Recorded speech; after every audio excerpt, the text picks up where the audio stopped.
दिग्गज brokerage firm Motilal Oswal ने AU small finance bank को mid size private banking sector में अपनी टॉप पिक बताया है। बैंक के शानदार चौथी तिमाही के नतीजों के बाद ब्रोकरेज ने इस पर अपनी बाय रेटिंग बरकरार रखी है। मंगलवार 28 अप्रैल को बैंक के शेयरों में करीब 1% की तेजी देखी गई।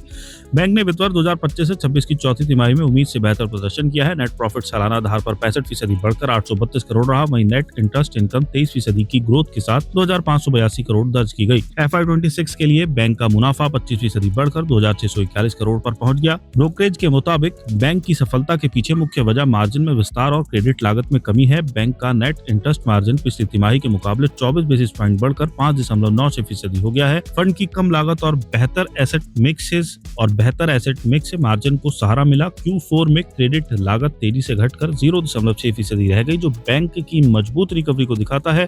इसके साथ ही बैंक की एसेट क्वालिटी पहले से और बेहतर हुई है। ग्रॉस एनपीए घटकर 2.03% पर और नेट एनपीए अब महज 0.74 पर आ गया है।